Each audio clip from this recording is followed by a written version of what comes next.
And I said, well, you know, I did have an experience many, many years ago where I meet a man and I meet him on Mother's Day, just of all the kind of days of the year to meet him.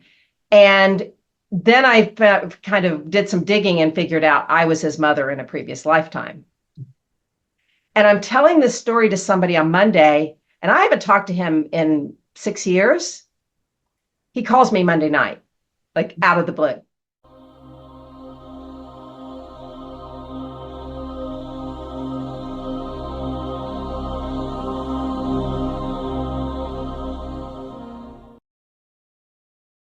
Brownell, thank you so much for joining us today.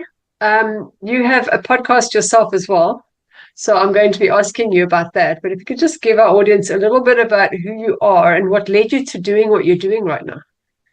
Well, thanks. And it's just an honor to be here. I mean, you've had some amazing guests, so for me to be part of that, and one of them is a big honor.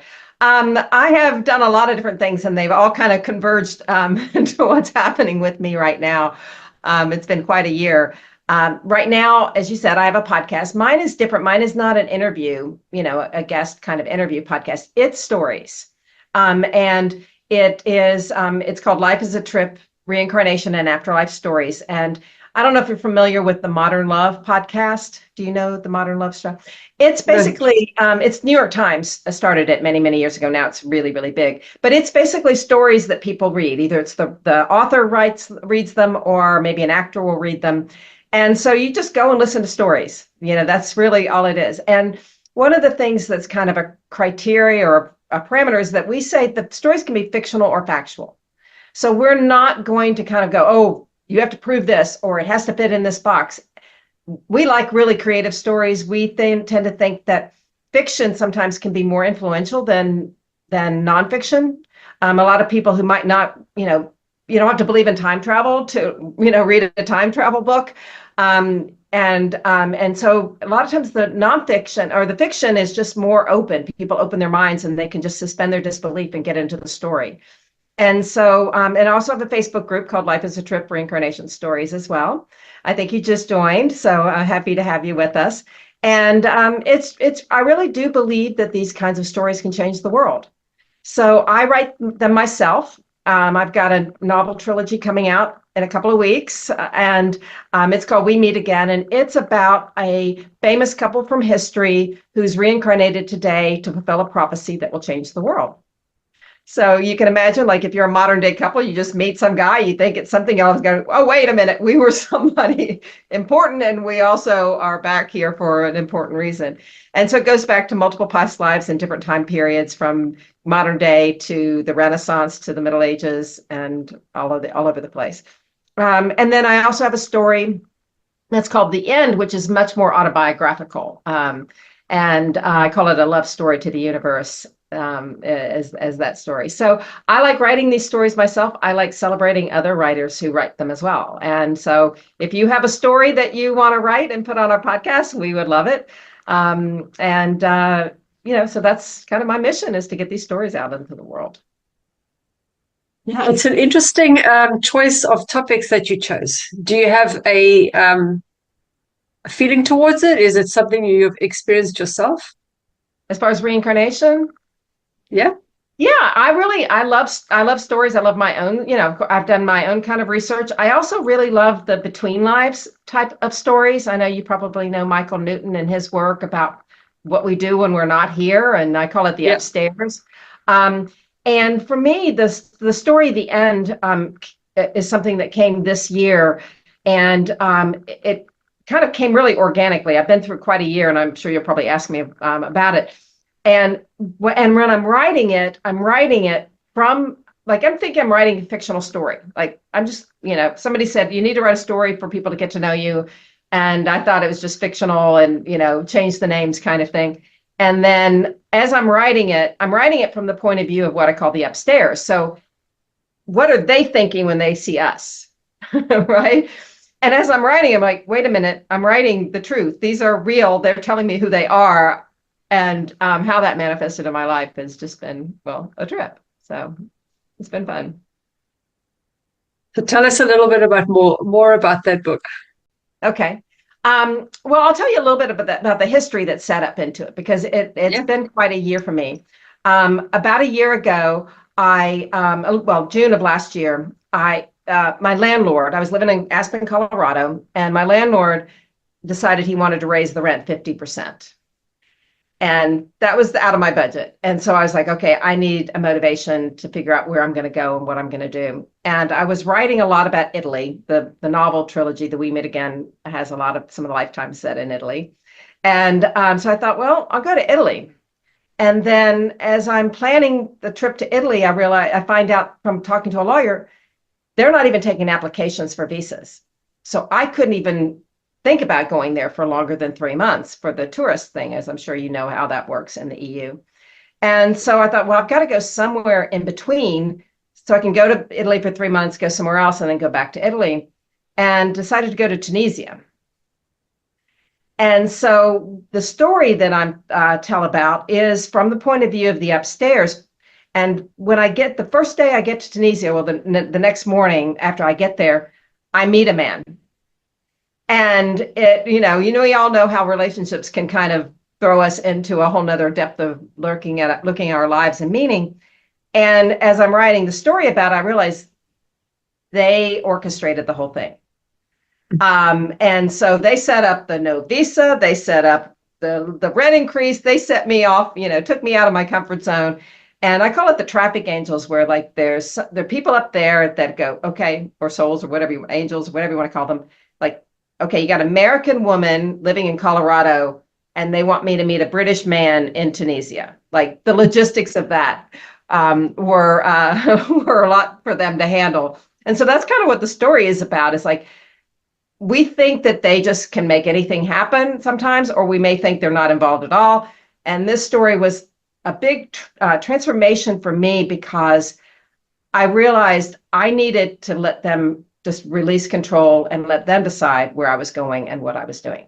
And since realizing that, and since seeing that they orchestrated that whole relationship and that whole connection and the past lives with that, and how the purpose of all of that, and how when I'm doing things they want me to do, they reward me. And when I'm not, I either get crickets or I get like, okay, I'm not feeling comfortable here. And so it's been a weird life to go, okay, I used to be so goal oriented and driven and knowing, okay, this is what I want to accomplish. And they're like, no, we're in charge. And you get off path, we might be like border collies knocking you back on the road to go the right direction. So that's really a lot what it's about. And people have been responding to it and saying they think it could be a college course. There's like, we want to talk about how does this work upstairs? There really are teams and how they align. And I just want more people to read it. So I'm offering it for free to anybody who's interested in reading that story. Yeah, I'll put all those details below in the description as well. So how is Tunisia? Have you been?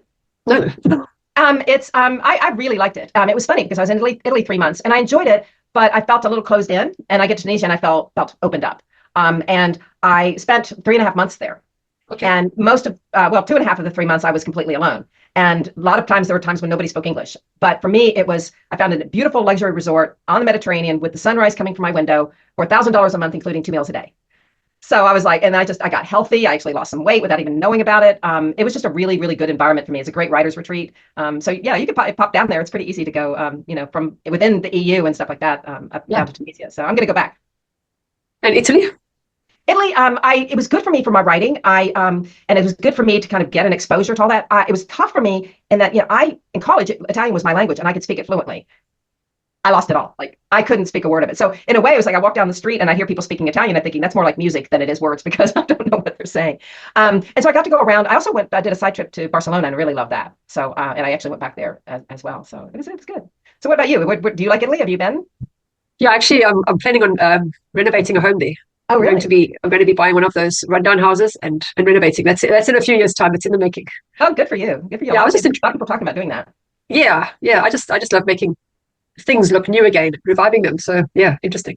So okay, so bring us back a little bit to the reincarnation, because you wouldn't just choose a podcast like that if it didn't have some kind of meaning for you. I understand the writing side, but I know there's a lot of people that write books about science fiction or like normal stuff. Not a lot of people write about reincarnation unless they've had some kind of experience. Have you had your own personal experience with it? Yeah, well, first of all, just from the macro point of view, over 1.5 billion people believe in it in the world, and there's, like you said, there's so few Absolutely. stories. I mean, like I'm just like there's just a lack of stories. So the more I can encourage other people to write stories and get stories out there, the better it is. For myself, yeah, I've had a few experiences. In fact, I'll tell you an interesting synchronicity this week because as I'm talking about this and looking at these situations, somebody asked me a similar question, and I said, well, I did have an experience many years ago where I meet a man, and I meet him on Mother's Day, just of all the kind of days of the year to meet him, and then I kind of did some digging and figured out I was his mother in a previous lifetime. And I'm telling this story to somebody on Monday, and I haven't talked to him in 6 years. He calls me Monday night, like out of the blue. I mean, I think once you open up these portals into this information, it can be really interesting. And so you start looking at what's the purpose? Why did I meet this person? What was going on? The day before, and this one I did reach out and just say, how are you doing? But another man that I had dated on and off for a long time, he started texting me on Sunday, and he and I had a past life in Belgium. I think it was the 1800s, and I was his older brother, and I had died. I gotten captured and died, and so that made him the eldest brother. And so it was interesting to look at the parallels of his life and mine. So a lot of that kind of story I like. I also just really like tying the threads together. I like looking at where my life is now, and then how does it tie to the past, or helping others and doing those kind of ties. I mean, I'm sure you do have any stories that you think that you want to share, that your past lives? I was married for 17 years, and I did a past life regression on my husband, but I remember I lived in England and I died very poor. I hate England. I find it draining, and I just think of rats and cobblestone streets and poverty. So obviously I have a memory there. Yeah. But I knew him in that life, and I also knew him. I can remember about 4 or 5 lifetimes that I've had with him in various roles. And what was so interesting was he was also in England that time, and he was a squire. And he died. I died young. He died later on, and they robbed his coach and they stole his pocket watch. And the way they killed him was with a little dagger in his side. Wow. And about a week later, after we did that regression, I was reading up about Sylvia Browne's, she talks about reincarnation and birthmarks. And I said to him, just out of interest, do you have a birthmark? And he said, yes, I've got a birthmark here on my side, and it looks like a little diamond shape, like the shape of a dagger. And I thought that is just like, yeah, I mean, yeah. Yeah, well, the signs are there. Yeah. Yeah. And exactly. And it's so much fun to hear these kinds of stories. And, I also, like I said, I really loved it between lives. I think that's probably where I'm more interested in, which is why writing the story about from the perspective of the other side, and finding out what you do and how does that affect you now. And then that ties into purpose, and then how you're living your life now and how you might have lived your life before. I mean, do you know what you do when you're not here? I'm in a kind of like a research group. I know that my soul group's like an indigo kind of color. It's blue. That came up. Very interesting. Oh. But yeah, I think for me it's more... right. Just as soon as you said that is when you realized it was true. Or I know that it is. Oh, okay. I know that it is. Okay. Yeah. Okay. I was curious. Yeah. Yeah. No, I've met one of my soul group in this life. We are very good friends, but nobody else. Nobody from that specific group for what we're here to do. But anyway, it was interesting. So I was going to ask you now. Have you seen the one video that I did with who was he? He was given, I think it was John Davis. He was given a tour of heaven. No, I haven't. I need to. So interesting. Yeah. Well, because what was the big lesson there? He said he had a near-death experience, but he didn't get any life review, nothing. His guide literally took him on a tour of heaven and showed him where the buildings are, how people come through the tunnels, how everything works, where you can go if you want to learn about something, how the library works. I just found that fascinating. So yeah, I call it Summerland. It's like that's eternal. What Richard Matheson called it. Did you know that? No. Yeah, he wrote the What Dreams May Come, and he called it Summerland when he's talking about the other side. So he used the same term. Yeah. That Yeah, is, interesting.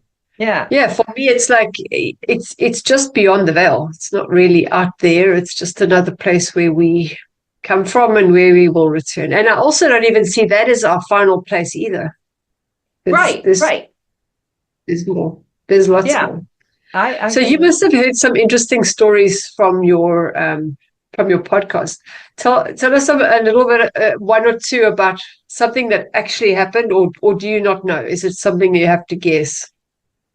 Well, as far as the stories, some of them, yes, are true. One of them is about one of our writers and his experience with his father who did not believe, and how they kind of evolved.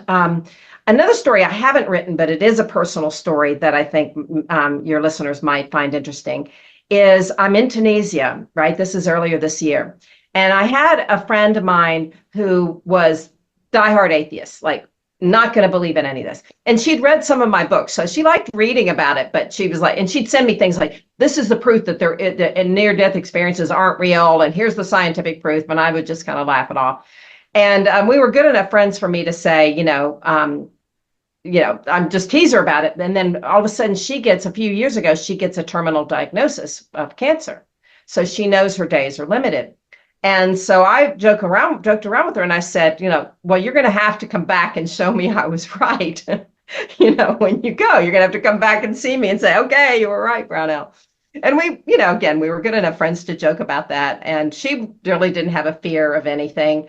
She just didn't think anything was going to happen afterwards. And I don't have any fear because I think, it's all cool. Right. So anyway, she ended up, passing away in like March, I think, of this year.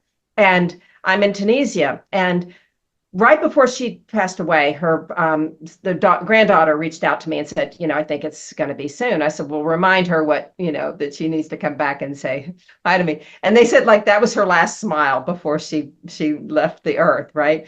So, I got to tease her a little bit and she had a great sense of humor about it. And her granddaughter, diehard atheist, and her best friend, diehard atheist. And when she died, I said to them, I said, well, I'm going to let you know if she does come to see me. And it was so interesting that they were open to hearing it, even if they didn't think they believed in it. And I said, well, a lot of times a spirit from the other side will come through in the form of a bird. I think it's easy for them to inhabit a bird. They can come visit you and that kind of thing. And the resort I stayed in Tunisia, they would leave the doors open and birds would just fly in and out of the cafeteria like crazy. But that wasn't enough, right? Just to see a bird flying around inside the building was not enough of a sign. And one day, I don't know how many days after she passed away, but not that long.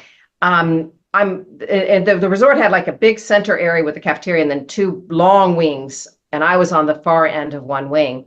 And so the birds wouldn't go there. They were in the cafeteria in the middle. But one day I'm getting into the elevator and there's a feather that is kind of in the corner of the area where the elevator was. And I said, okay, if that's you, Karen, move the feather closer to the elevator. So I go up the elevator, come back down, the feather is right there next to the elevator. It had moved. So I'm like, okay, this is something, right? It's not definitive, but it's something. And so then I went to the cafeteria and I was like, okay, if she's flying around as a bird, I said, if one of these is you need to come and like sit and come near me and look at me and look me in the eye. Like it's got to be a connection. It can't just be you're flying by me or, and a bird did that. And I was like, okay, I told her daughter and friend or granddaughter and friend, this is happening. Then I leave, have finished my lunch, go down to the end, way down the corridor. There's a bird. I can't tell you if it's the same one, right? Same type of bird, with another bird right there at the elevator, upstairs on the third floor at the elevator near where my room was. Now that was pretty uncanny. And then we noticed that there's a third bird on the outside of the window and they were all kind of congregating. Well, I had talked to Karen many times about, her husband who had passed away, years before she did. And I was like, I really think I've actually kind of wrote a story about it, about him. He's one of the characters in the story. And I swear, I was like, I think that's him. And the one on the outside of the window was her friend. Her friend's husband had just died in the last year. And I said, I really think that's your husband, Bill. And I think that's Karen and Ed. And, they could think I'm crazy or making it up. But what it did is it gave them a lot of comfort. Yeah. You know what I mean? It gave them some sort of belief, like they could breathe a little easier. They didn't have to, they could remove the blocks to what they think they can prove or not prove and just believe. So that's a big part of why I do it. My own past life stories, they're pretty boring. The story, the end, I don't think is boring. Hopefully you'll enjoy that because it's, it's me dealing with, them talking about basically dealing with me as opposed to the other way around. But I see how these stories, I had somebody read one of my novels and she said it saved her life. I mean, like, when do you get to do that? So that's really the purpose of it. And when you find out something and go, okay, I know I had this lifetime with this person. Now I know why I keep getting compelled to see them. Or like you with your ex, was there a soul contract involved? Like then that you, because I think a definition of a soulmate is someone you're destined to meet, which means on some level you knew them before to reconnect. Great. So that's kind of what I like to look at. I did do a kind of a regression, I didn't have an NDE, but I did do a regression to the other side. What I do when I'm not here is I help work with the team to create planets. And what I got a vision of is like, it was like the team was like creating and we're doing all the workings of an amusement park, like creating the rides and the ups and the downs, and like behind the scenes stuff. And I thought that was such a funny analogy for me to be shown. Like, this is what we're doing. It's like, it's all supposed to be fun, but of course it's not all fun. I have a quick request. If you're enjoying this content, then please subscribe. It helps our channel to grow, which will bring more people with inspirational stories just like this one, which in turn will reach more people like you. Thank you. Now let's get back to the interview. Yeah, I was riding on my bike today and there was a guy who came past and he had a black t-shirt on and he said it was all just a dream. Yeah, exactly. It's an interesting message for today. Yeah, in fact, I saw Wayne Dyer many years ago give a talk, and he sang this song, "Life is but a dream," merrily, merrily, merrily, merrily. And just thought that was funny, like floating down the stream. It's like you're supposed to get in the stream and flow with it, And I think that's also part of the message. Like I said, my learning this year is not me telling them what I want; they're telling me what they think that I need. That's been a big shift. Yeah. And that makes such a huge change in your life because we always, as ego, think we have control over our lives. But it's only when you let go control that your life starts changing in the positive. Yeah, exactly. And moving and letting, people like, when you think about, for example, if you've lived in the same place, you think, oh, well, maybe I need a new bed because I'm not sleeping that well, or my pillow's not just right, or I've got to get this. And then you start traveling, like you get the bed, you get the pillow, you adapt to it, and all of a sudden the things that you think are limitations just aren't there. You just try new things. And it's been, I still don't know where I'm going to end up. I'm literally in a hotel. That's what this decor is in Atlanta now. And then I'm going to go back to Tunisia for a little while. And then I don't know. I don't know what they want from me. So we'll see. I am going to write a sequel to The End. I've got some very interesting information from them as far as what they want me to say in that. So we'll see what you think about the story. And I don't know. It was the most personal I've ever been, for sure. So do you think you wrote the story, or do you think they wrote the story? No, let me rephrase that because it's going to sound like I'm not asking the question like you physically wrote it, yes. But do you think you planned the story in your mind and now it's like acting it out? Or you're channeling it through what's supposed to happen? Yeah. Like, are you creating it, or are they telling you it's already being created? I don't know. I guess that's what I'm trying to say. Yeah. Yeah, I understand this question because I think any writer kind of understands that question to a certain degree about where does the message come from, Yeah. right?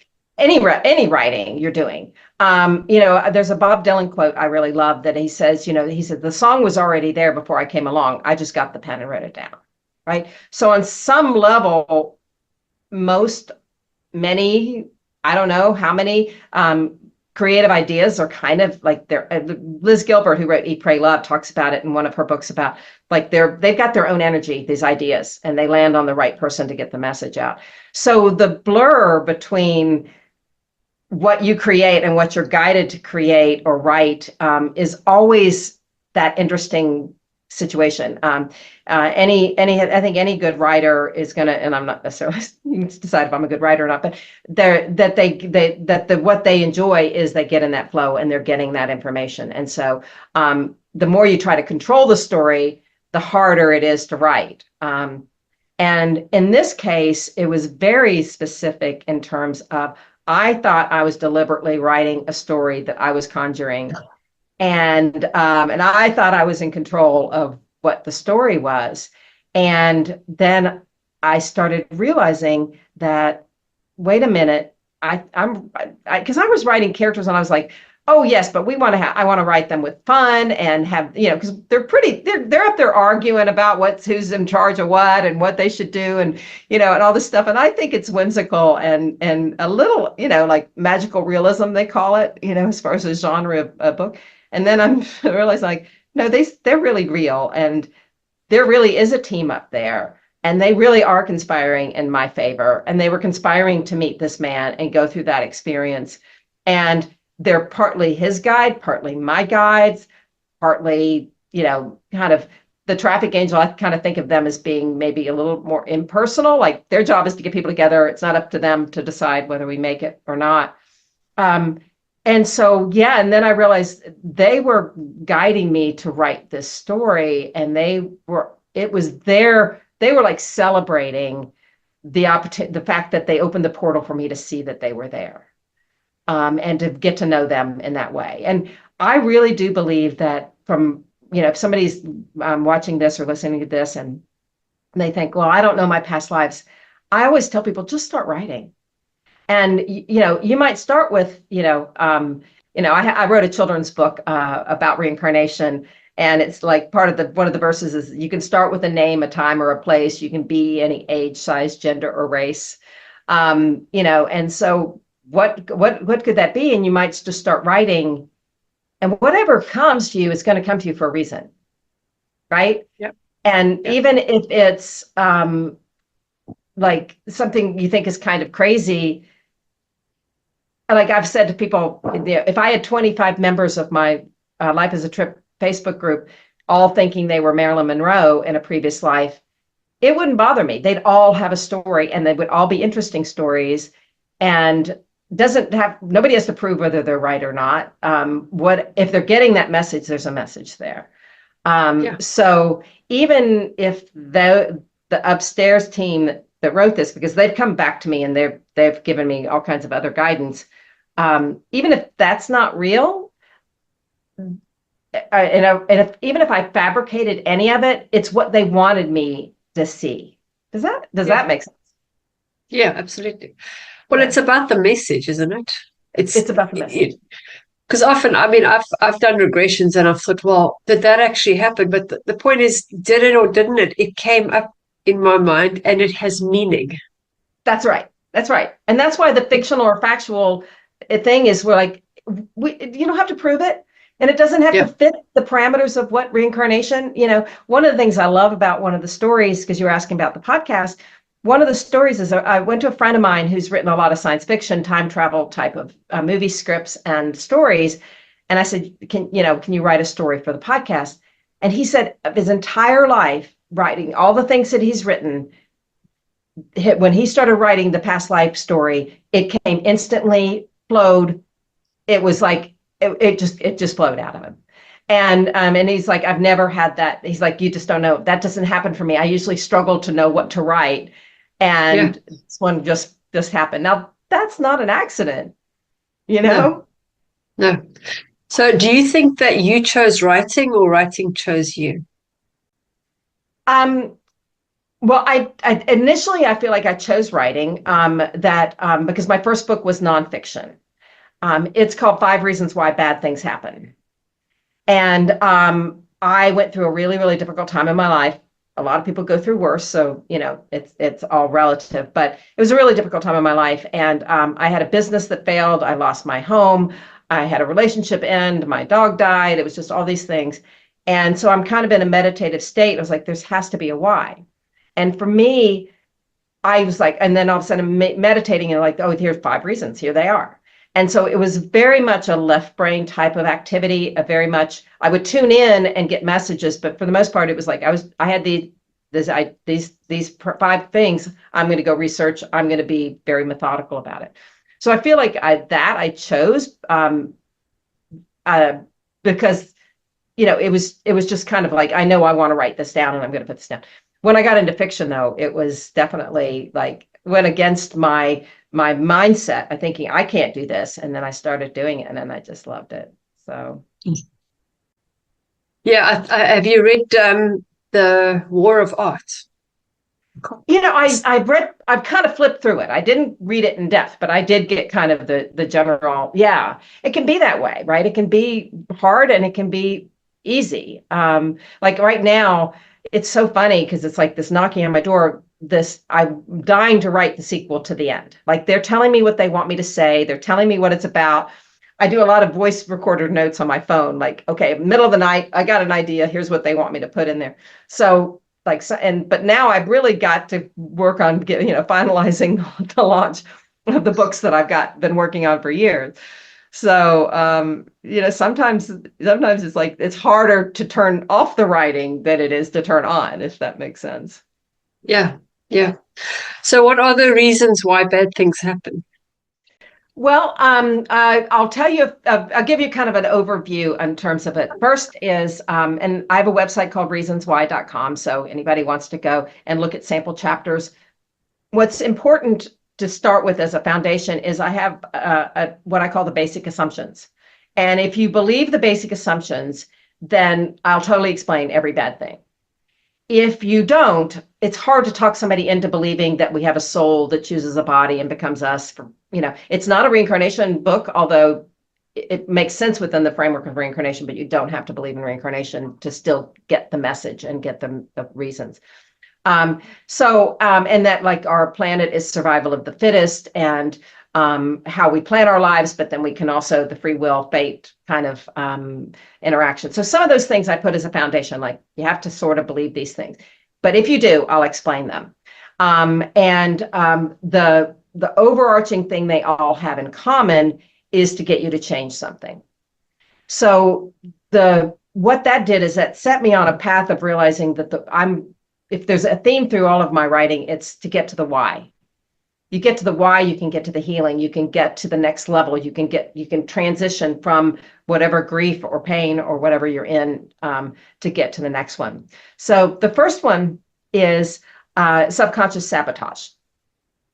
And basically, one of the big revelations for me in writing the book was, and this was, again, kind of information given to me, but it also fit all logic, right? Because I was in a logic mode when I was writing it. We have a soul that existed before we were born and will exist after we die. And that soul chooses a body and becomes us. So this is spirit, right? Us is mind, and then the body is the body. Well, this is also super conscious, and subconscious. So when I realized the body is the subconscious, it just changed everything. Then you realize, okay, this is your body. It has its own level of consciousness. It has its own intentions. It's got its genetic memory. It's got its family memory. And one of the things I love to look at in terms of that is, what if your body had chosen, or your soul had chosen my body and vice versa, how different we might be. Right. And so you can start thinking that, like, that's the special magic of putting the two together. And I was talking to somebody the other day about this, and I said, are you familiar with the Huna religion? Do you know what Huna is about? No. It is a Polynesian religion, and it's basically psychology 101. The distinction with it is that they say it's important to name those three selves. So you have a separate name for your body. And if there's anything, I have a friend of mine who's like, if the only thing I could do in the world is get people to know, to get to be friends with their body and get their name for their body.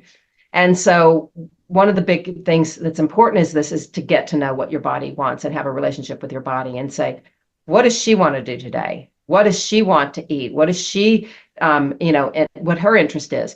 Because the body can sabotage you if it's not getting what it wants and if it's not getting the attention it wants. And it'll do things that are kind of destructive to get your attention. It doesn't want to, though. It wants to eat healthy. It wants to exercise. It wants to be healthy. But if you're going down the wrong path, it will make you unhealthy or unhappy because it wants you to go a different direction. And so that's different than the messages from here. One of the examples I like to use is a friend of mine who is a workaholic, and she was going to work all Labor Day weekend. This was years ago. And she goes out to get Thai food for dinner and a takeout, trips over the curb and is in bed the whole weekend. Like her body's like, no, I am not going to work. Right. But if she had said, look, hey, body, if we can get all this work done by Saturday night, you get to, or Sunday night or whatever, and we get to go play the whole next day, your body would focus, the body would feel good, the body would not have done all those things. So that's a really big one, is looking at the subconscious and how it can sabotage. Does that make sense? Yeah, I was just thinking because, I mean, we do choose the body we want to go into. From what I know, we get to have choice over which body would be best for us right now. But I remember being in the womb thinking, I've chosen a really sensitive body this time around, and I didn't quite realize how sensitive it actually is. Because it is limiting. I wonder if we actually sometimes think maybe we made the wrong choice, although I don't really think it's possible. I love that question. I love that question. There was an episode of NPR's Invisibilia that was it was called Back When I Was Older. So it's about a little boy remembering his past life, and those stories I think are so fascinating. And he talks about going to the mommy and daddy store to pick out his parents. And I just thought that was the cutest analogy. Like, okay, I got to choose and I get to pick out which ones, I want to be with. I think a lot of people, I think it's easy to regret some of the things that we probably might acknowledge, especially more enlightened we get. I might acknowledge like, okay, I guess I signed up for that. Right. Like, maybe I didn't, I signed up for this parent, or I signed for this, physical limitation, or I signed for this place or income level or gender. I was talking to somebody the other day who was very devout in a religious way. And I was saying about reincarnation, and she's like, no, it's wrong. I'm like, it doesn't make more sense than thinking we have one life and live this one thing. Isn't it much more exciting to go, I've been every race, I've been every nationality, I've been, every gender, I've experienced this range of things. But we might get here and go, like, am I crazy? Was I crazy when I signed up for that? But I think up there we're like, that would be fun. Let's try that. I know I had a time in my life where I had an experience, actually two kind of big experiences. One where I was in an abusive relationship. It was a work situation, but it was abusive on the scale of 40 things that are signs of abuse. This person was guilty of 29 of them, like really. And I was like, okay, I guess I signed up. I wanted to check that box to know what it's like, and then the other thing was learning what the mentality of being a victim is, like this whole victimhood. And I was like, okay, I guess I signed up for that. Can I get that lesson and check that box so I can move on from that? I do think that some people, obviously, I mean, some of us are really lucky in terms of what we chose. Some of us make it lucky. And I think one of the things I'm learning from this team upstairs is, even though I'm releasing control to them, I also have a say. And I'll just tell you a really profound, very strange experience that I had was I was doing a regression to the other side, and I encountered someone's higher self, and the most powerful higher self I've ever seen in my life. Like, just blow your mind, beauty and power and awe that I felt in this presence of this higher self. Yet the person that's living today is struggling and having lots of difficulties and really needs a lot of help. And I just, this is just crazy, but I just did this anyway. And I don't know if people should do this or not. So I'm like, don't try this at home kind of thing. But I just went back to his higher self and I was like, shame on you. You need to give him more juice. This is not fair. This man is this age. How many more years does he have to get his act together? You're powerful and he's struggling. And he's what's called a dismissive avoidant. I don't know if you know the whole attachment theory thing. Yeah. So that starts as being rejected as a child. So like, where's the hope in the improvement unless he can get something more, like it's going to continue. It's not like a recent trauma that he can get over. That's hard to get over. And so I just went to his higher self and I was like, you got to get your freaking act together because you got to help him. Like, this is not fair. And then I found out through a friend of his that like within a week, his whole, like he had completely turned so many things around. He's still trying to get over some of the messes he made, but like that worked. Well, if you don't ask. If you don't ask. And I was just like, come on, somebody's got to be his advocate, because it wasn't fair. So we'll see. I hope, I don't have contact with him, so I don't know firsthand whether it's improving or not, but but just from his friend. But his friend said things were like all these, like a list of all these things that he had been not doing or doing, messing up were improving within a week. So well, like I think because they say they don't interfere unless somebody asks, but do you have to ask yourself? I mean, could someone not ask on your behalf too? I'm sure you could. Well, and I think, I hope so, right? And I think I hope so and hope not, right? It depends on the intention. And I would think that if I didn't have a good intention, my intention was not something for me selfish. It wasn't like, because I want him in my life or whatever. It was just because I was wanting justice for him. Like I didn't feel like he was getting the justice he needed. And I could relate to that experience. I think a lot of us can relate to like, okay, are you there? And also think that if I had asked for something, then they didn't want to do it, they weren't going to do it. I mean, it wasn't like I had the power to make them do anything. So it just was really an incredible experience, though, to realize that, like you can go help somebody else by going at that level. But also the way I see it is also if somebody's sick and you are saying to them, I'm so sorry you're feeling so bad, all you're doing is putting more energy onto that. But instead, if you're seeing them as the possibility of being healthy, you've already seen that he had a bigger energy. So you've kind of you made space for that to happen. You're bringing that energy into his physical being by seeing that exists and allowing him to see that it exists. I agree with that. And with healing, because I about that in the story, but I've done some healing work. And one of the things that's important is you have to be very careful, because if you can, even if you're a super all powerful healer, that it happened for a reason. They need to get to the why of it happening. Because if not, then you can take away that, but something else is going to happen. They've got to get to the why. At least this is my belief. And so there are people, and I've got stories. In fact, just a week ago, somebody on a Facebook post that I was involved in said, they got cancer and it was the best thing that ever happened to them. So do you want to take away that lesson, that growth, that experience from them? You have to be careful when you engage in that.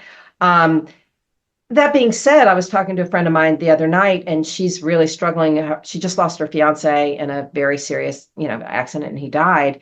And there's a lot of clouds around the whole experience, and darkness. And I said, I really am sensing a darkness around you, and we've got to clear that up, because this is not your energy, right? You're picking up something else that's another energy that's tying you down.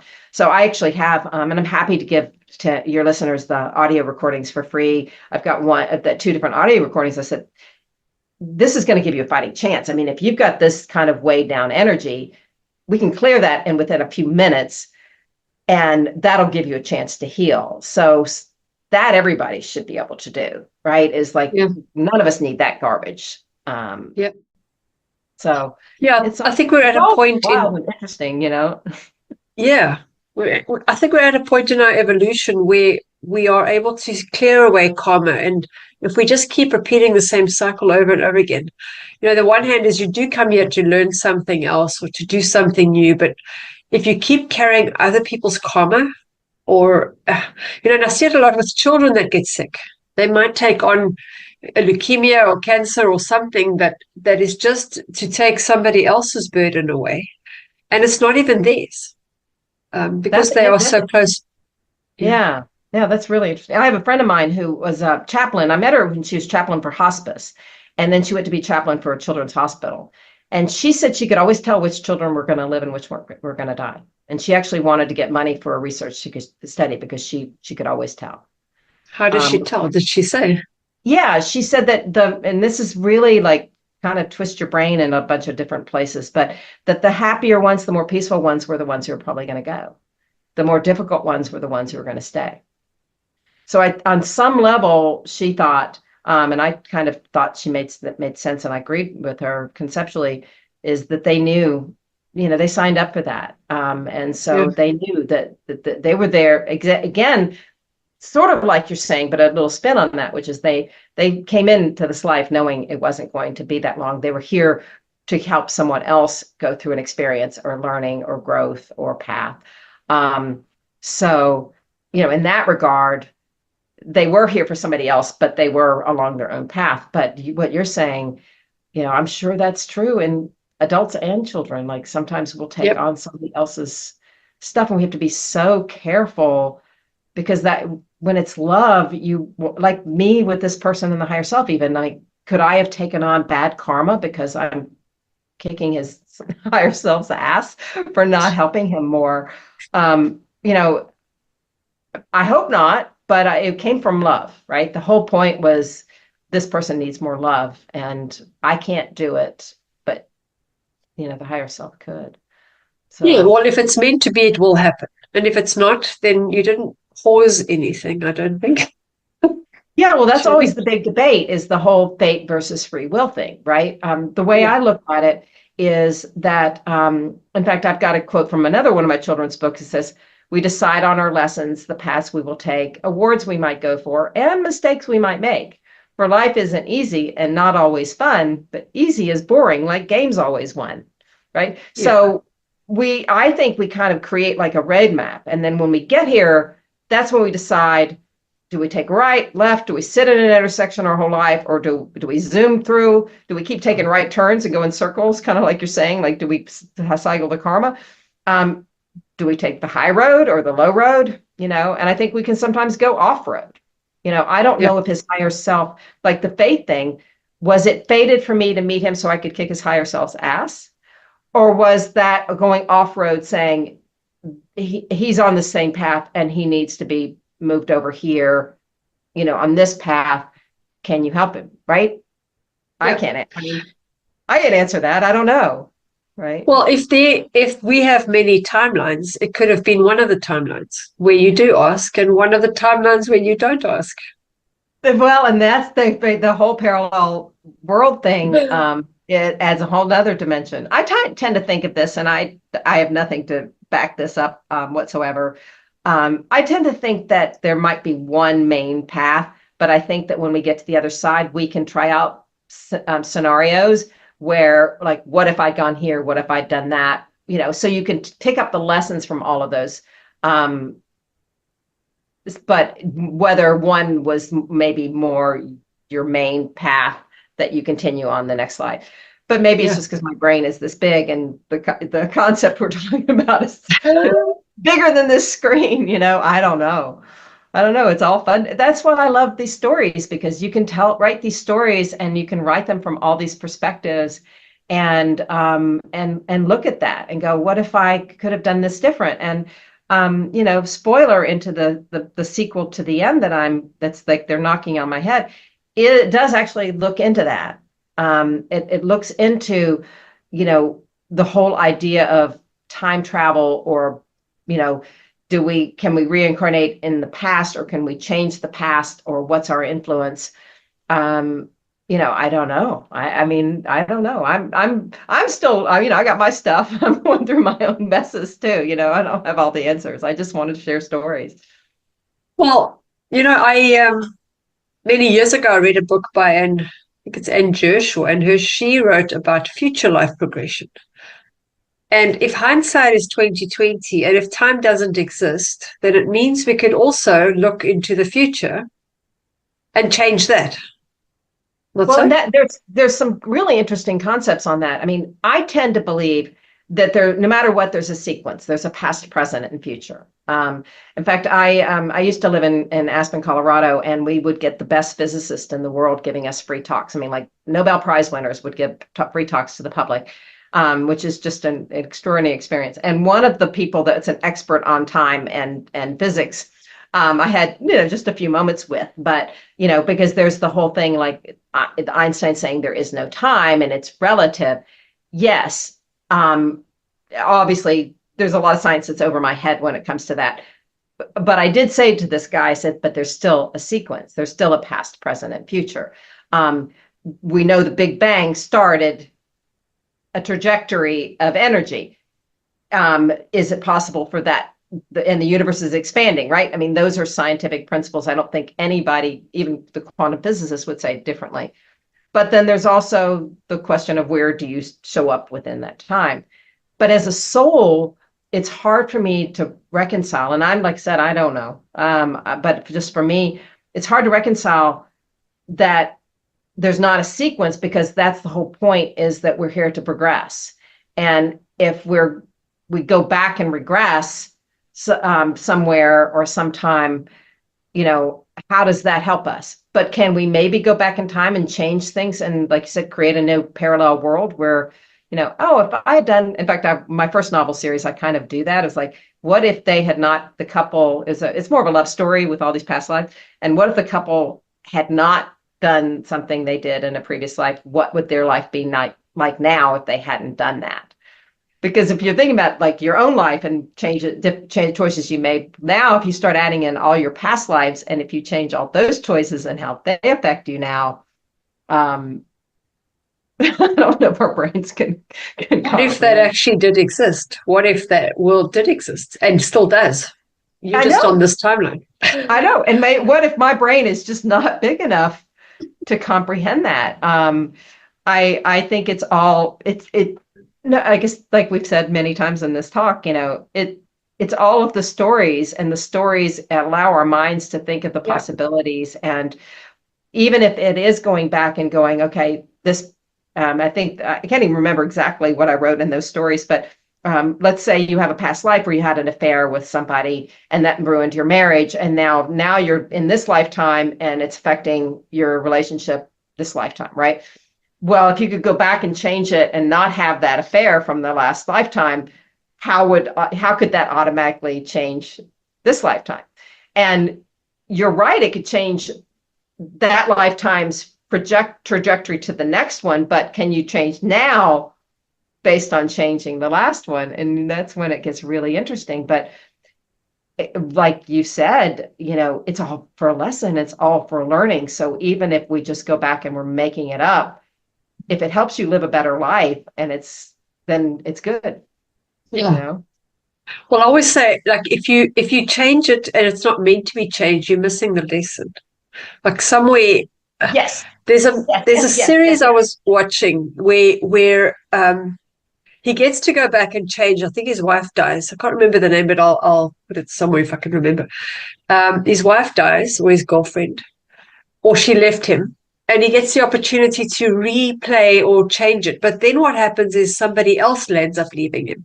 Then he's like, no, I don't want that to happen. And then he goes back and then he tries to change something else. And every time he makes a change, something else bad happens. It's almost like, by stopping this, you've caused this. Well, and that's exactly the point of my first book, Rich, is that it's happening for a reason. Get to the why. If you get to the why, and the thing that all the 5 reasons have in common is to get you to change something. So what you're saying in that story, again, I love stories, right? So, I mean, is that they didn't get to the why. They didn't change the behavior. They wanted to change the past so they could magically change the present. But if they aren't going to change, Yeah. then that's not going to, then it's not going to get you there. And same with healing.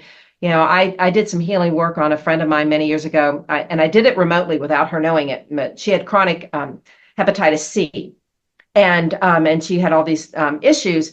And I was told by a channeler, hey, you can heal her. And so I was sending her all these messages, like things like, you're going to go to bed at 10 o'clock at night, which she was the kind of person that would stay up all hours, or you're going to do this or this.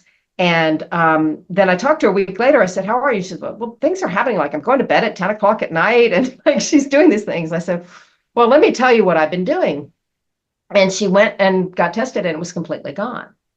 Wow. Like, it was completely cured. I mean, I think there's nothing that can't be spontaneously cured. And none of us get out of here alive. So there's a continuum of, something's going to do us in at some point. But what I didn't do with that, and this is the big lesson, I didn't get to her why. And so and I didn't know about that because it was so many years before I wrote my book. But if I had known, because she ended up getting something else, just exactly to your point, she got something else. Yeah.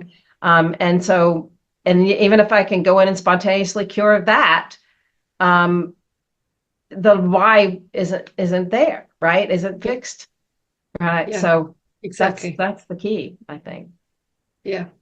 Yeah, it's when you've learned the lesson, when you've got it, you say, okay, I got it now, tick.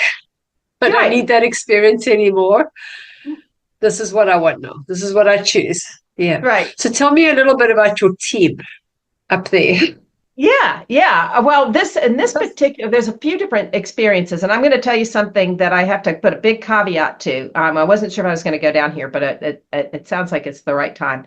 I went and did a Bufo experience in November in Barcelona. Do you know what that is?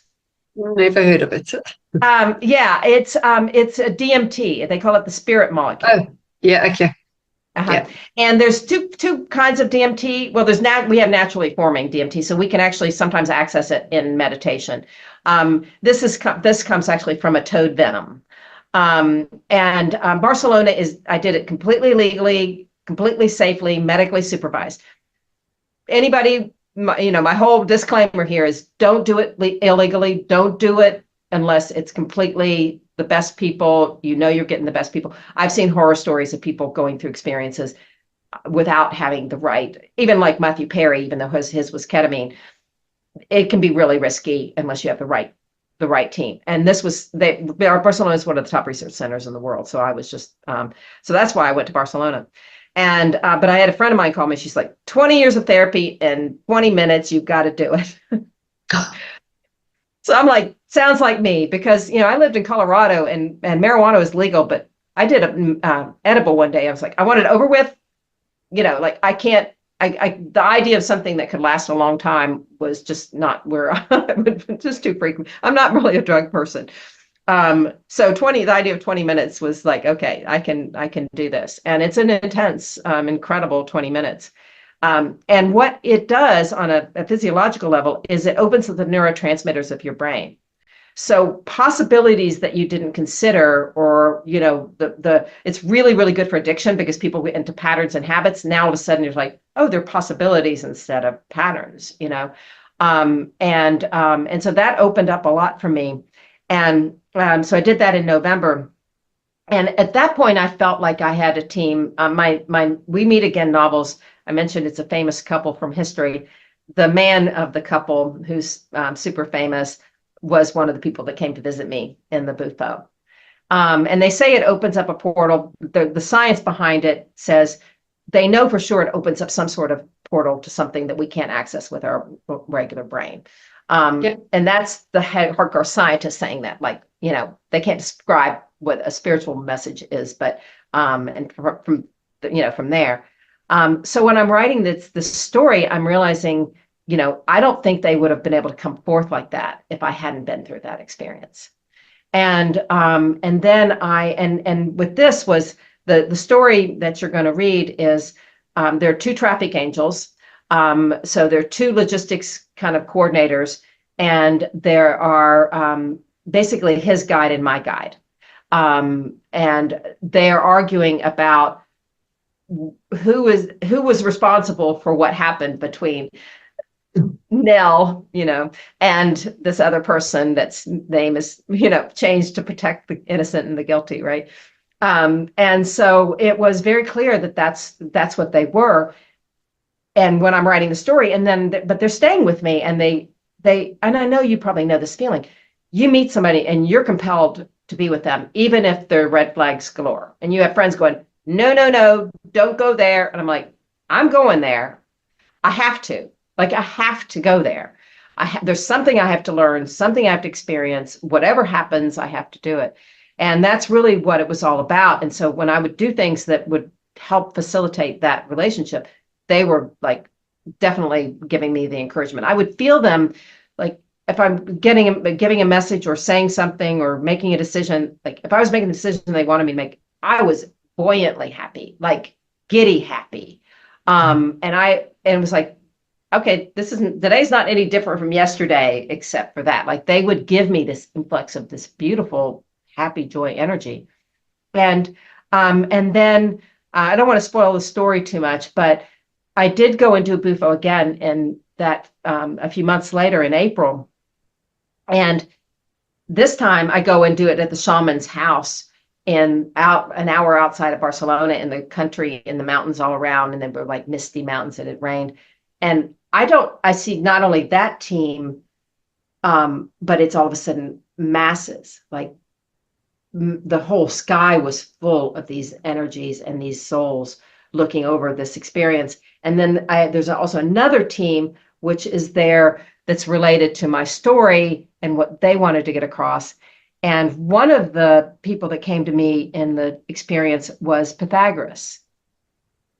And I don't know how much you know about Pythagoras, but the more I learned about him, the more I fell like completely crazy for Pythagoras. We all know the Pythagorean theorem and the triangles. A lot of people don't know his father was a gem cutter, so that's how he learned his geometry, I'm sure. But he was one of the first, if not the first, really vocal and powerful people who believed in reincarnation. And so my story does go back into the time of Pythagoras, so I will say that. And he came to me and he said, and I was outside and on a blanket on the grass. And they said, take your fingers, and when I feel the need to do, or I'm compelled to do healing, my fingertips will just like go on fire. And almost like I could shoot fire out. I'm like I'm some sort of superhero or something. And my hands went to the ground and like spread out and held onto the ground. And it was like, you can heal this earth. And I couldn't even move. Like I was just like forced to feel this connection of this energy. So, and that was this other team. So, we sit there and we wonder, and I'm, just like as normal as anybody. Well, I don't know how normal, but I'm probably pretty weird, but, I don't know what is in store for me or what power I have or don't have, right? I'm not going to try to pretend like I've got more power than anyone else. I just know what they were telling me. And it was like this thing that was flowing through me. I just think we're all more powerful than we even realize. It was just kind of incredible. And they're in charge. If people listen to my podcast and they love it and it gets big and it goes across the world, great. If it just changes one person and makes that a beautiful experience, that's also great, right? But if the writers, I've always said that, if some of the writers that write these stories, if they get a publishing deal or a movie deal, it'll give me as much joy as, if it was my own, and I don't materially benefit, but I benefit by knowing that these stories are out there. So, yeah. It ties in with healing the earth with you making planets on the other side.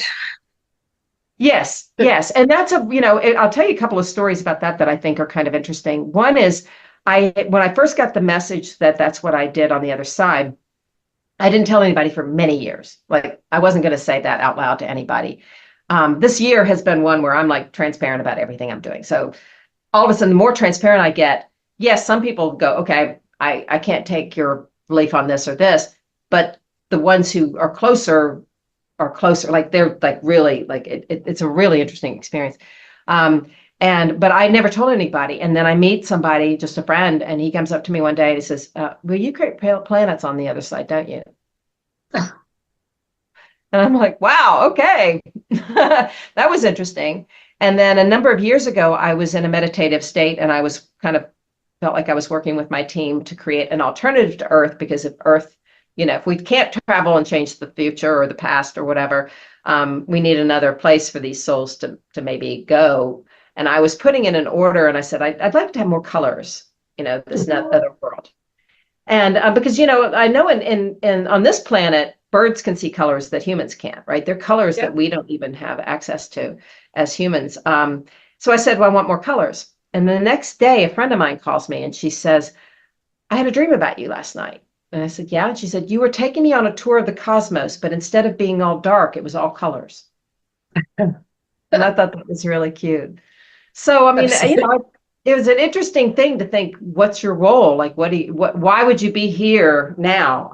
In fact, I came up with a list of like, why do we incarnate? And sometimes it's to learn lessons. Sometimes it's just to hang with friends. Like, okay, well, they're going, so I'm going to go with them. Sometimes it's because we have a purpose that we really think we can do something big. And what you're doing with your show and, and the people that you bring to the world, that's an important, powerful message. Yeah, it's just that people don't realize that there is a team, whether it's in Earth, we're all supported by somebody or something somehow. And you don't have to do it alone. Right. That would be the message. I'm writing another book. I've written the movie script for it, but I'm writing it. It's a middle grade story. It's called Inspirators, just as I write. So I've written the movie script, so I'm writing the book version. And on that, I'm writing it from first person plural. And from a writing standpoint, for those who don't understand, first person would be I went down the road and I'm going down the road if you're in present tense. This is all from a we standpoint. So, and it really is, the whole message of it is teamwork and how we work as teams and how we need teams. And that was before I had my vision of teams. So I need to go back and finish writing that story. But it's really interesting to write it from the perspective of first person plural. Yeah. Well, it's the collective. The collective mind. Yeah. Exactly. And it's not the omnipresent third person that's looking at everything. It's the present we. And there's only maybe been a dozen books in history written from that perspective. So it's been fun to look at that. So another was like knocking at me saying, you need to finish writing me. It's like, yeah, I will. So when did that one out? Yeah, the movie script was written a few years ago. I started writing the story a couple of years ago, and then I put it aside so I could finish We Meet Again, because I thought that was the thing that really had the most energy behind it. And I'm writing it as if you read the book, you'll see it's kind of easily adaptable for television, so it could actually be made into that. And so that's also fun, because I like writing the scripts as well as the books. Yeah, because so many people like watching movies rather than reading, and that's just their favorite medium. So why not, if you can reach more people? I prefer reading because I think I get more out of it. You kind of get the, what's going through their mind and all of that. But for most, movies is much easier and it reaches more people. Right. I like writing both, because if it does, any of my stuff gets made into film or television, it'll be really fun to see, like you're talking about, the collaborative effort and then the team, what their vision is to take, because my part is only going to be this big once it gets to be made, in a production, and they're going to make changes to it. And if you pick the right people, you can just go, this will be fun to see how they interpret something that I didn't see it that way. So how different is it to make it into a movie script? Is it, do you have to like assign characters or set scenes? Yeah, no, it is. Of course, obviously. One of the things that I like to do, and I generally advise people to do, is write the script first, because you can get the structure of the story down. And so, because there is a pretty definitive structure, even if you see movies that are all out of time, and they move around the time and sequence and stuff like that. There's still a structure generally. And then I like to write the book, because then you get deeper into the characters and you really start knowing them. And then you can rewrite the script so that it's all of a sudden their motivations and their inner thoughts and all that stuff are part of it. There's like, you can, even when you're just writing text, you can write the subtext within that much better. In the We Meet Again, I'm writing it as a television series. And the difference with that is, in a movie, you can generally have like two main characters or a main character, but in a TV series, you have to have several characters that interweave. And it was so much fun to write, present day, and then reintroduce the same souls, but in different bodies and different time periods. And when you're writing a love story, everybody, you write the love story and then they get together and then the story's over, but not if you go back to another lifetime and then introduce them all over again, and they have different characters and different obstacles and, different life situations. So that's, to me, it's just a ton of fun to write. I think you have to have an aptitude for that. To me, that would be like, yeah. Because I often think to direct a movie must take so much planning, because sometimes I shoot the scenes at the end first because of your hairstyle or whatever happens, the way they put you in your makeup or your costume just to tie everything in. So there's a lot of moving parts happening all at once. It's a lot. And when they say, oh, this was filmed in 2 days, I'm thinking, how? Right. Yeah. I've got a good friend of mine. She's an accomplished director. In fact, she may get nominated for an Academy Award this year. She's got a documentary that she has co-directed, and it's getting all kinds of awards. So that will be really, really fun to see if that happens for her. I don't think I could ever direct. I'm not visual enough. You have to have a real good vision of angles and lighting and things like that. And, I just don't think I would have that. Some people say, well, yeah, but you hire somebody to do that. And it's like, yeah, I'd rather just write the stories and then, leave it to that. One thing that's interesting about Hollywood is that, and you may not know this, a lot of people don't, is if you write a movie and you're the writer, you're kind of low man on the totem pole. You write it and then they take it over and they can do anything they want to it. And you really don't have any influence or power over what they do with it from there. In television, you actually do. Generally, the fact that in movies, usually the director is kind of rules the whole production. And in television, it's the writer. The writer has all the power. So it's a very different kind of world looking at it from that perspective. Is that because you're guiding the show to keep the story, the narrative going, or that's exactly right. It especially for ongoing shows now. Obviously, things are different now because it's not like you have to have 23 episodes every year and keep writing. You can write more intact. You can have one writer for the entire show versus a team of writers. But yeah, if you're going to have to keep generating a story every week, then that's the engine behind it. And then they hire the directors and the actors. But I'm still not qualified to do that, right? I can put in my 2 cents, but I let other people know how to hire the actors and all those things. We'll see. I don't know. You've got pilots to make. They're going to tell me what they want, and I'm along for the ride and just do what they tell me to do day to day. Well, isn't that about living in the now? So have an idea of what it is you'd like, but allow whatever is meant to happen as well. Yeah, it is a very interesting dynamic with that, because I used to think, transparency, I used to think the living in the now was kind of crap.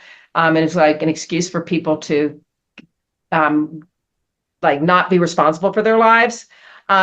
Because okay, well, I'll just live in the moment. Like, yeah, but you kind of have to invest if you're going to want to retire someday, or you got to set a goal if you really want to accomplish something. Like I had such a problem with that in the past for those kind of reasons. And I also was a super, I want to make these things happen. And then they weren't happening and they weren't happening and they weren't happening. And so this whole year has been flip the script on that. I'm definitely planning, right? I'm launching, I've got new books, I've got things that are in the future.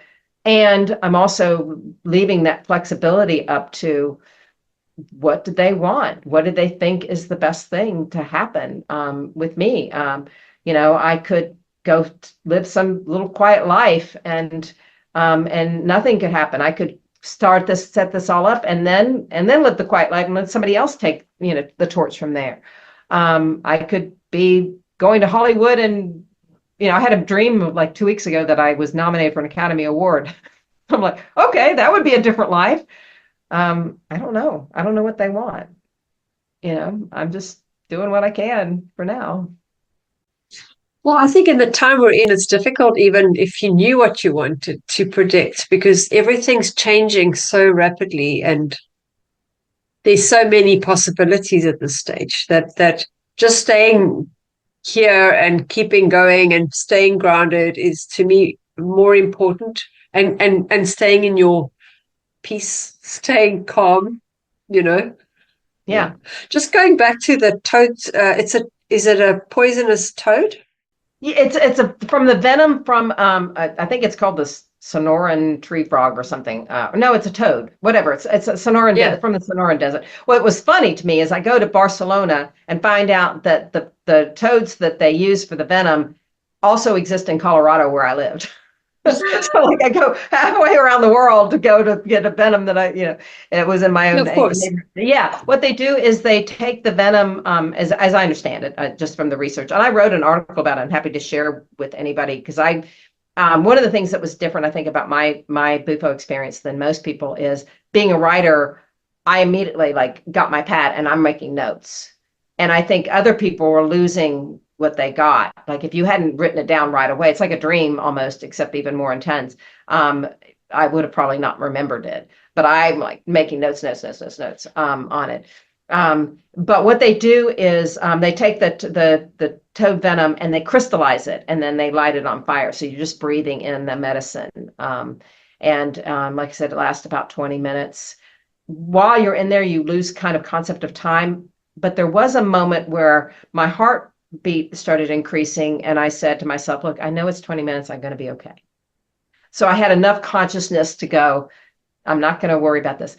One thing I'll say about it is that some people go through really what you might call a traumatic experience. They may relive some sort of traumatic experience from their life.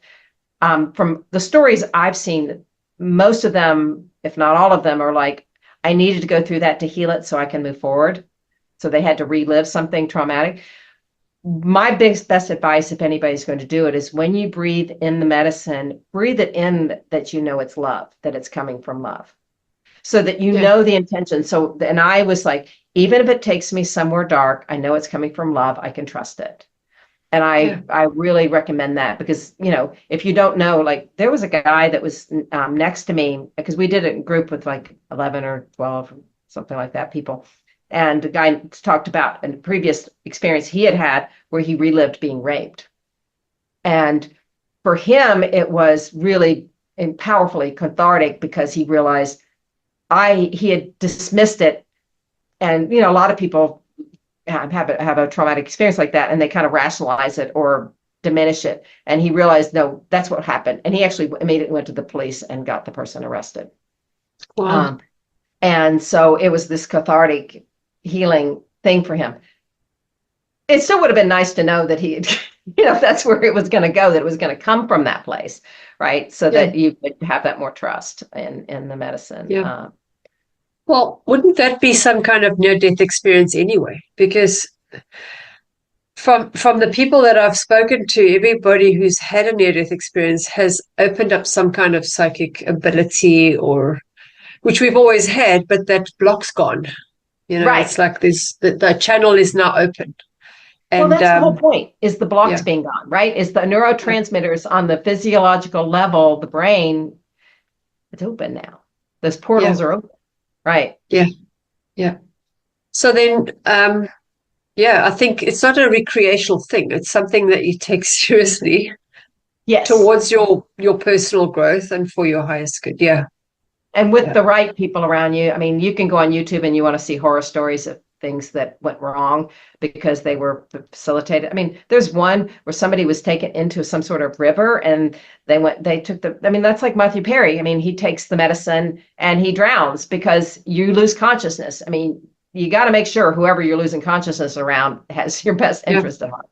And sadly, apparently there are places, I think in Mexico, according to one video I saw, where they're like, oh yeah, come down here, you can do it over here. And like, when you know how and powerful it is and intense it is, and also just like, no, you gotta just do it the right way. Yeah. Well, that's back to intention again, right? If your intention is for love and healing, maybe you'd probably find that as well, Well, just make sure. Yeah, I'm just saying, just from a legal standpoint, I don't want anybody to come to me and go, I tried that. And I'm like, no, do it where it's legal. It's totally legal in Barcelona, and the people were beautiful. I recommend them highly.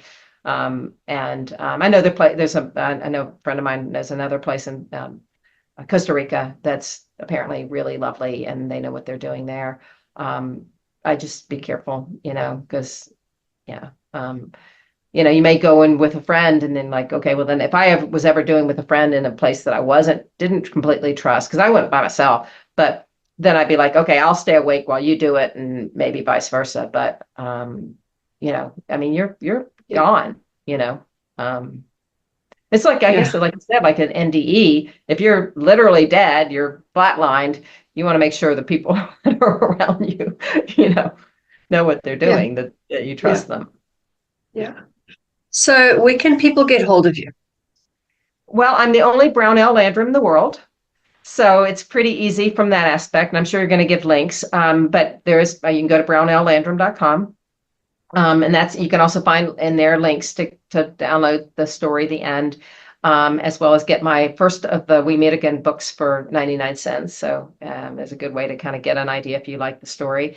And the Life is a Trip Facebook group you'll see it. It's got all this really pretty stained glass look. So it's all very upbeat and positive. It's, there's some groups that are more serious and heavy, and ours is not. And then within that, you can find us on the podcast as well. So I'm sure I'll give you all the links. But just love people to stay in touch, and, and I love people to read the stories, and hopefully they'll enjoy them and share them with others. Awesome. Yeah, I'll post all those links as well. A message before we go. I think my biggest message is to figure out your why. That whatever it is that you're seeking, or whatever it is that's troubling you, what's the why behind it? What is it that you need that can help you learn? And then you go, okay, now I start getting it. And I guess the other part is just that, when you read the story, you'll see, we have a team, and they're not infallible. And that's kind of a big lesson, I think, for me, is thinking, though, they know everything. Like, no, they need our help too. But that we're supported. Yeah. Lovely. And share your stories. Thank you. We want stories. Yeah. Okay. So they're allowed to share stories as well. I love that. Okay. So thank you. Thank you for sharing your story, and all the other beautiful stories as well. I'm looking forward. I'm going to download your book. So I'm busy trying to figure out how it works. I'll get that done as soon as we've finished, and I'll post about that as well. Thanks. It was great meeting you. And have an awesome day. Okay. Thanks. You too. Stay well. Bye. Bye-bye.